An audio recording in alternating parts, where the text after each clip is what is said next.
On revient maintenant sur la guerre en Iran et sur la sécurisation du détroit d'Ormuz, qui, on le sait, est bloqué depuis plus de 3 semaines.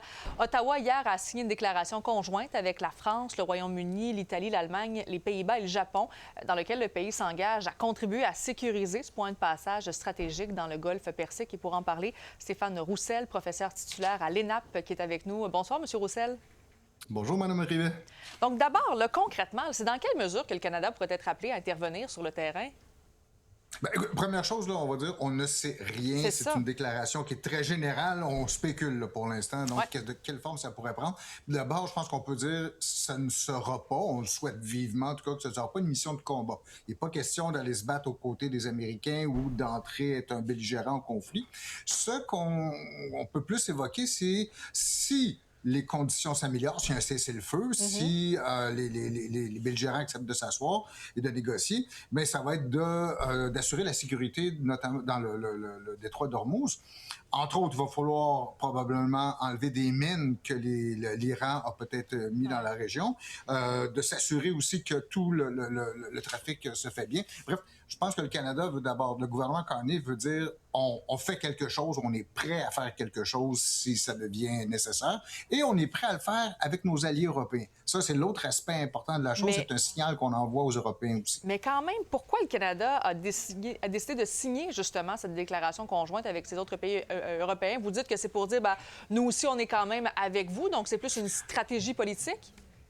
Ça relève beaucoup de la stratégie politique, la stratégie de communication, effectivement. Mais dans le contexte où les prix du pétrole sont en train de s'envoler, où l'instabilité ne cesse d'augmenter, ben, le gouvernement veut se montrer un peu responsable aussi, comme un acteur international responsable, en disant que s'il y a quelque chose de positif à faire, pas encore une fois d'entrer dans les combats, mais s'il y a quelque chose de positif à faire, ben, on est prêt à faire notre part là-dessus. Oui, mais en même temps, est-ce que c'est une façon aussi du Canada de répondre aux critiques de Donald Trump face aux pays de l'OTAN? Puis ça me fait penser que Donald Trump a quand même réitéré aujourd'hui que les pays de l'OTAN étaient lâches, malgré le fait qu'il y a eu cette signature-là hier de plusieurs pays dans le Canada.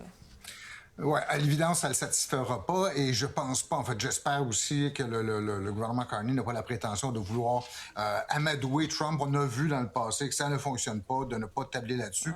Je pense pas que c'est l'objectif de la chose, même si ça peut toujours être utile de dire qu'on n'est pas resté en dehors du jeu, qu'on était prêt à faire quelque chose si c'était nécessaire. Quelque chose, encore une fois, de positif et qui vise à stabiliser la situation plutôt qu'à l'aggraver. Ouais, mais quand même, on le voit, là, au début, même Mark Carney disait, bon, je soutiens les opérations militaires des États-Unis. Après ça, il a dit, ah, ben non, je décris quand même les frappes qui ont eu lieu du côté de l'Iran.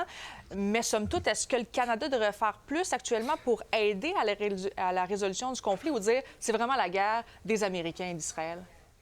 Il y a très peu de choses que le Canada peut faire de manière réaliste. Là, et un conflit comme celui-là, il faut être très, très prudent de la manière dont on l'approche, parce qu'il y a toujours un risque de se retrouver enlisé dans quelque chose qui, à la base, ne devrait pas affecter directement le Canada comme ça.